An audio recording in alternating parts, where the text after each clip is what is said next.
Smackdown for April 26th featured the first night of the big WWE draft. It was in Cincinnati, Plumber Moxley's hometown. By the last time Moxley and AEW was in Cincinnati, I think at that time that was their lowest ticket sales ever for a TV taping in the guy's hometown. They're trying to tell him something there. Yeah. Wait, what? But what? What was the crowd here? Brian, did you get a ticket figure? Because it looked to be tens of thousands of people again. There was a lot of people there. I'll look and see if we can get an attendance figure. But and while you do that, I'm going to lean heavily on Brian on your sports fanosity, your fanaticism with the sports. You know the baseball, you know the football, you know the cricket, the rugby, the lacrosse, these things. And I don't follow the football. And I've never seen the NFL draft. I don't know what the particulars are, what the detail, how they go about the thing and you know, et cetera, right? But I would probably, if I had to make a guess about one thing, and you can tell me whether I'm right or wrong or not, the one thing I do know about the NFL draft, it's probably a shoot, isn't it? Is it a shoot? I mean, it's a real draft. I don't know what else you could be referring to. Well, I mean, the teams don't. There aren't any turns. Well, no, the teams don't get together and make up the lists beforehand and say, okay, you announce this guy and I'll announce that guy, and it's all a work, and they do it, and then they just go out and read it, right? They're actually, when they're picking, they're picking. That's right. A lot of times teams get crossed up because they expect the team before them to do one thing, and then they do something else, and you have to quickly on the fly change your strategy. And boom, wild card, bitches. Right? This is a shoot. They're picking, and I would assume that since they're picking like that they're trying to pick the best players early on rather than wait until later. Hence why that it's always a praise of someone when they say, well, you're a first round draft pick. Because that's where the big stars go in the first round. Number one overall is the biggest thing, and then after that, just being in the first round is a pretty significant thing. Yeah, okay, you're going for the best folks there, right? And then it down to the 4th, 5th, 6th, 8th round, then you're getting the people that, you know, walked on with a goddamn dirty jock and just want a chance. Well, don't say that. There are still plenty of really good. I mean, there are some people that have gone really late in the draft. There are rounds into like the 90s sometimes. Well, but you're still, it's diminishing returns at that point. So the point is, how I understand if that's a system the NFL uses, then that's fine. But why are they still doing this in the WWE when they can't do it where it makes fucking sense because of the nature of wrestling? You can't just draft people. It violates even the logic on their programs when we've seen Aldis and Pierce, the general managers, trying to sway the talent, talk this guy into signing a contract. No, let me tell you the deal I've got. Well, what if they've signed one of these big deals and made this big fucking thing and the draft comes up 2 weeks later and everybody goes, well, I want him. What, the guy doesn't have any say in it? Then why did he have so much say when they were fucking fighting over him and arguing over him and trying to get him to sign the contract with their brand if he could be taken away willy-nilly in the twinkling of an eye? Do you see where I'm going with all of this? Roman Reigns. Well, he's not in it. Exactly. He chose. He just decided he didn't want to be in it. Yes, you can just say, no, I'm not in it. I won't be there. Don't RSVP me. And so he's not in it. And then the champions, previously, they've had, well, the guy's got a belt on Raw and the SmackDown draft seems, so he has to fucking, I think, didn't they actually have one of the sets of tag teams just hand each other the belts one time? I think so. And then also they've had like the U.S. and international and intercontinental belts switch shows various times where one gets drafted to one show and then, what do you know it? A few rounds later, the other one gets drafted to the other show. Wouldn't you know who won the pony? But this time, the champions are ineligible to be drafted, so they're staying with their brand. So if people can just pull out of it and or people who have signed big-time, highly negotiated contracts with one show could just be drafted to the other show. Oh, you're over here now. You're over here now. And then, and some people, if you're a champion, and all this. Why the fuck are they doing this? It makes no sense. They're just copying the NFL, and same week they do it. Is that basically what we're down to now? We're down to it's something that would pop a rating in the past, so it's become an annual tradition. But the biggest problem was it felt like no one got drafted anywhere. Everyone stayed the same except NXT people. Well, and that's another thing we'll talk about. We'll go through all of these because there was some other things on the program, but intermittently through SmackDown, they would have two people with some loose potential connection to fucking what they're doing come out and announce the draft picks. And the first two were Cody and Triple H, right? And so they obviously have plenty to do. Triple H as the CCO, Chief Content Officer, and Cody the World Champion. So they're going to announce the first round pick. Or picks. They do 4 at a time. Going to SmackDown, Bianca Belair. She's already on SmackDown, so she stays there. Going to Raw, number 2, Jey Uso. He's already on Raw. He stays there. And again, all due respect to Bianca Belair and Jey Uso, but Jesus H. Christ, when there's the Seth Rollinses, the Randy Ortons, the Drew McIntyres, the goddamn... there's a lot of people that one would think would be the first round draft pick if you're going for the biggest star and the biggest business mover. Before that, even if Roman Reigns had dropped out. And then number 3, going to SmackDown from NXT, Carmelo Hayes. And number 4, Raw, Seth freaking Rollins, who stays there because he's already been there. So the first out of 4 picks, 3 people stay where they're at, and we get Carmelo Hayes from NXT. And while more on that later, because Carmelo comes out and does a promo and challenges Cody, and they have a match. Is anybody seriously thinking that Carmelo Hayes is the number 3 most important person on the WWE roster that should be picked that is not either a champion or Roman Reigns? He is a very talented guy who a lot of people are high on, but it's kind of crazy that he would, again, the whole thing is a bullshit draft, but he probably wouldn't be a number 3 pick in an overall draft if it was legit. Well, and that's why I'm saying, if they're going to do it, why don't they make it where people won't say horse shit in the first round and go, what about Braun Breaker's over there? Or what, and they did nothing to cause anyone to pop. So the fans, they're like reacting like it's the Academy Awards, not like, oh yeah, shit, he's going to that show. No reaction to anything.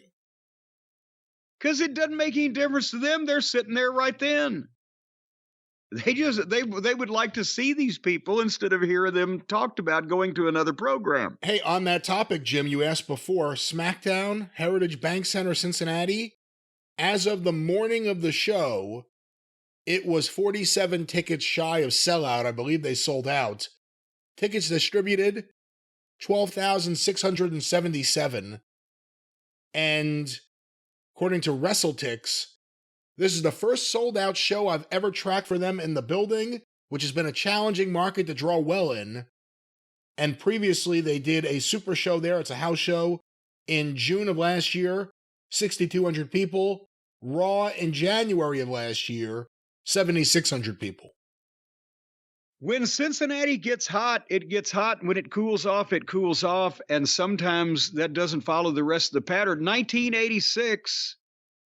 Midnight Rock and Roll, Dusty and Flair sold out the Cincinnati Gardens. What is that? 10,600 people or thereabouts, I believe. And the same night, 10 miles away, Hulk Hogan and the WWF at Riverfront Coliseum did 6,000 people. So point is, there was like 16,000, 17,000 people went to wrestling in the same city in the same night, 2 different shows. And then we never did that again. I don't think Crockett ever sold out Cincinnati again when they weren't running opposite us. It was a big night. A big night. Back to the draft. Back to the big draft. Should have closed the window. Wouldn't have had that problem. So for whatever reason, I have no fucking earthly idea why Michelle McCool and Tori Wilson came out to announce the second round draft picks. I know that they have previously appeared for the WWF or WWE and past that. What the fuck are they germane to anything here in this? She's germane because she's the Undertaker's wife, so we have to pretend she's a legend. And then Tori Wilson, I guess, was maybe just friendly with the new management in ways that cause her to be involved. I don't know.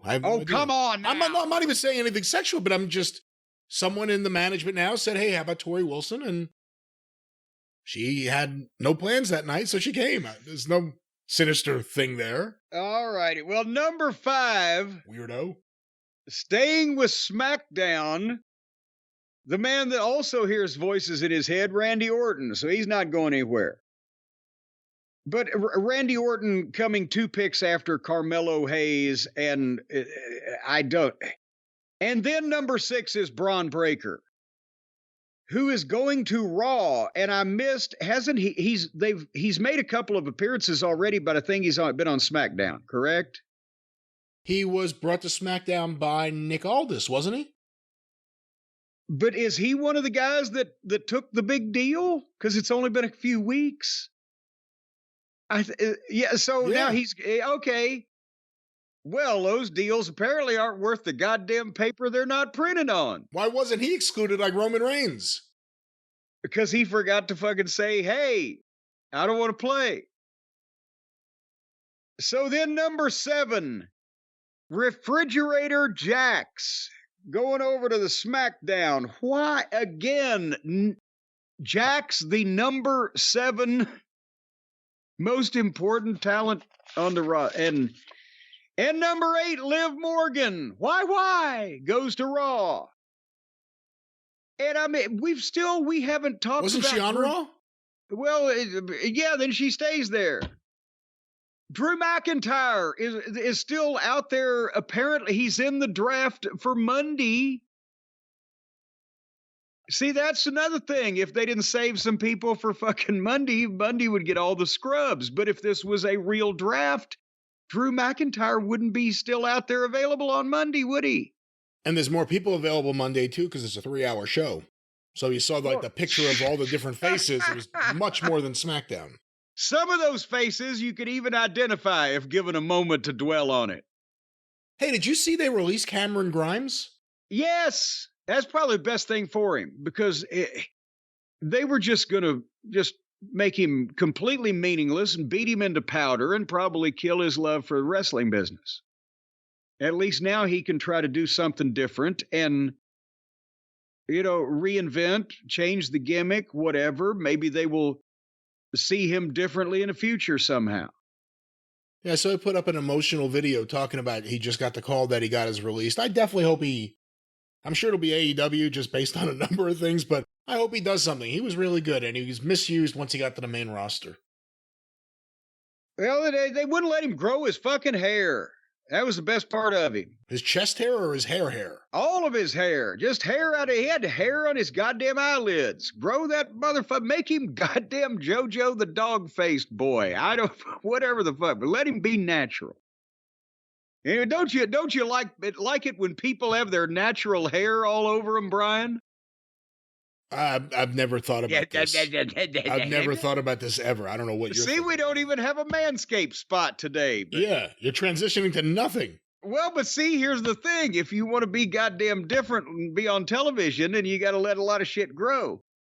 So round number 3 was announced by Bubba Ray and Devon Dudley. And they're more closely involved than potentially Michelle McCool and Tori Wilson. But nevertheless, number 9, staying with SmackDown, LA Knight. Number 9? Number 9. And here's a revolution for you. They turned one complete revolution and made a backward step. Number 10 is Ricochet. Wonderful for the kids, but again, Drew McIntyre and the other big stars, they're shooting themselves in the foot with this. Then number 11, Smackdown, which they've been on anyway, but the Bloodline, Solo, Tonga, and Paul, all three of them. Remember last year when I said they drafted 5 people at one pick, got 5 different people? I said, shouldn't you limit it till you get one heartbeat per one pick? So the Bloodline goes to SmackDown.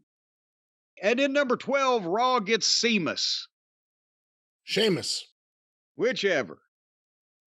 And he's just come back, so we didn't really know where he was at anyway. He was on Raw. He was on Raw with Drew McIntyre. Well, he just came back. He came out to fucking interrupt Drew, because Drew was on Raw. This is the stupidest draft they've ever done. Nothing happened. Well, and in round number 4, my favorite one, because it was Theodore Long and Bradshaw making the announcements. Number 13, AJ Styles is with SmackDown. Where he was? Number 14, Chad Gable, Fat Otis, Tozawa, and Model Girl are all 4 still going to be on Raw. Exactly where they were, yeah. Yeah, all 4 of them. And then Andrade goes to SmackDown. Where's he been? He's kind of been on both shows because he was in the stuff with the Judgment Day, but also he was mixed up with the LWO a little bit. Yes, so he's just wandering. Now he's going to SmackDown. And then Raw gets Kiana James. And she's apparently a young lady in NXT, and they did a little package on her and then interviewed her. And I didn't see particularly anything to look forward to, because she's got a corporate gimmick because she wears glasses and carries a briefcase with her stripper outfit. And the gimmick seems heel, but she did a giggly babyface promo on how happy she was to be chosen for this great honor. And there's still a ton of major name fucking talent out there still unpicked, but Kiana James was indispensable for the Raw brand. I don't even know who she is, so I can't say anything. There you go. So, the only other things on this program were just kind of, placeholding stuff and some matches and the thing to introduce Carmelo, which we'll get to it in a minute. But if they're going to do the draft, I say they ought to make the draft like a shoot. To the best of, in the fans' eyes, to the best of their ability, and go for the fucking heavy hitters and the big stars. And you can put a Braun Breaker in a top 4 picks and make it mean something if the fans can see that there's a clear pecking order from the top down, that people are going for the big names first. A first-round draft pick in that means something. But it doesn't if Kiana James somehow in this fucking system is more valuable than the aforementioned Drew McIntyre. And if anybody thinks that the one person that has come from NXT over the last couple of months or to now that is not going to be the biggest star in the fucking wrestling business is not Braun Breaker, you're crazy. Now, I'll probably put a couple of double negatives in on that. But point is, he's so far ahead of the pack, nobody else should be really looking for another goddamn option at this point. Just go with Mother Nature. Anywho, your final draft comments. I agree with your thoughts about Braun Breaker, but I put Logan Paul in that mix too. If he goes more full-time with wrestling and does more stuff, I'm a major fan of everything he's done, from the promos to the matches. So and I agree with that. And here's that: is Logan Paul eligible? He's a champion. He's a champion. Then he ain't eligible for the draft. That's right. But he's already a champion. The only reason Braun isn't is because he just got here. Logan Paul kind of backdoored his way in. But I see what you're saying there. But I'm talking about a full-time guy with his entire career in front of him and that level of talent already. Because let's face it, with Logan, it's still going to be a learning experience on how to call it in the ring and do it naturally on your own, whereas Braun apparently has that because he has the instinct. But we'll see. Anywho, they did a contract signing with Cody and AJ, and just a couple of comments on this match. AJ gets the title shot because it's in France, 12:30 in the afternoon on Saturday. I think that's pretty much it, right? Because does anybody believe there's a chance in Hades that the belt will change hands? Does anybody really want to buy a ticket to see this match? It's not even AJ's fault. It's just the position this is in.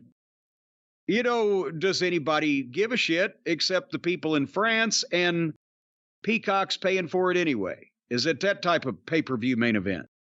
Sadly, yeah. I think it'll be a good match, but you're watching a match, Cody's going to win. So, unfortunately, that's the nature of the booking right now. And if it was a big grudge match that you wanted to see and you knew he was going to win, that wouldn't even matter. But this is neither a big grudge match you want to see him win nor a match that you question he's going to lose. So, anyhow, they basically did that. And then, as I mentioned, Cody had a match with Carmelo Hayes, who came out and challenged him. And I watched this because I said, all right, if they're putting this much confidence in this guy, or, number 3 draft pick, let's see. And I knew that Cody was going to have a match to try to make the guy, look like a main event potential level talent. And I didn't think that it was going to be, and it wasn't, one of those deals like on AEW where they go 20 fucking minutes, it takes Cody everything he knows to beat the guy. So I was trying to be open-minded because we've seen Carmelo a few years ago, maybe kind of when we were watching NXT for a while, but I can't remember it. Also, I'm sure he's gotten better. Having said that, he's athletic. He can take great bumps. He can do springboards off the ropes, all kind of the cutters and the springboards and the springing DDTs. And you're talking about Cody or Carmelo? No, Carmelo. I'm talking about Carmelo. And he's very, very good athletically, but the promo earlier is okay. He didn't have to talk long, and he had something to say, and he got it out.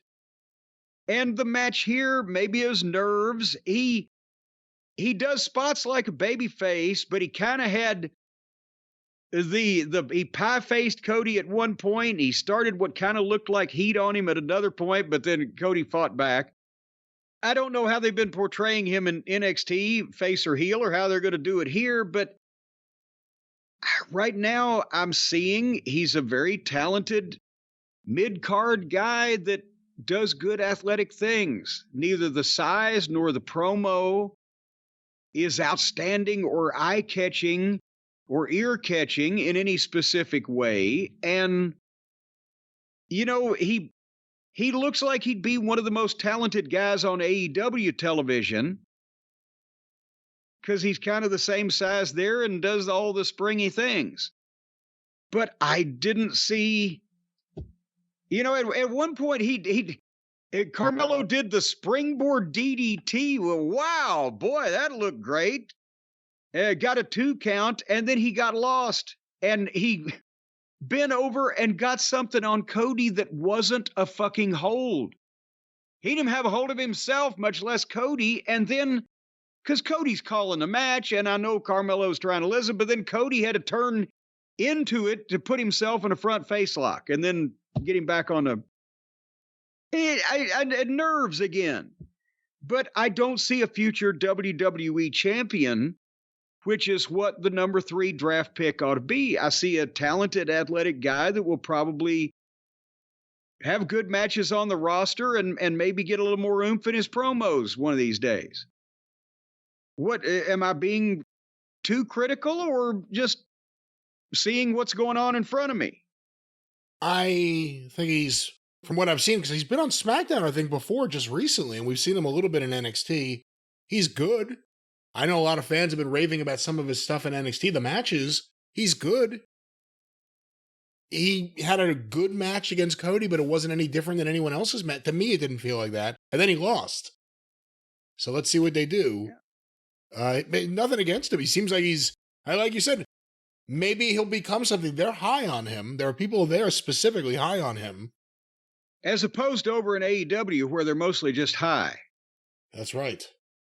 But, and that was basically, well, they had, the Bloodline showed up and scared Paul again, Solo and MFT Tonga, and because they hadn't got drafted, and Paul's like, well, no, Roman withdrew from the draft, and you're adding new members, and nobody knows what they're going to get.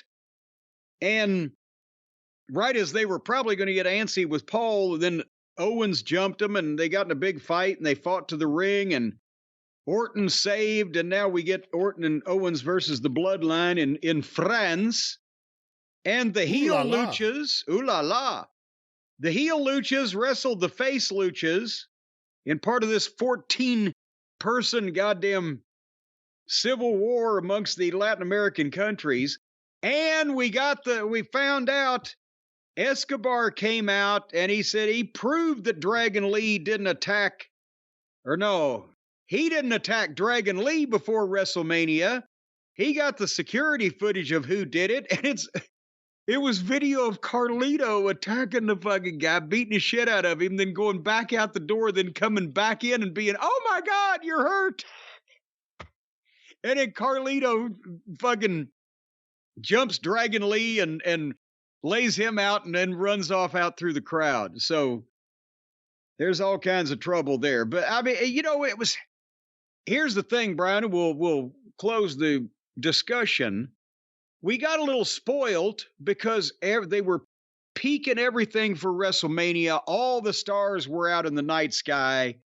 Everything was cooking, and these shows got a lot more fun to watch for the most part for a couple months. But now The Rock has gone back to Hollywood, and Roman's gone to the island of relevancy, and Logan Paul pops in every once in a while, and there ain't as many stars on the program. It's not that the wrestling necessarily ever got any better or worse. It's just that we couldn't wait to see what fucking major goddamn superstar was going to come out and talk to us.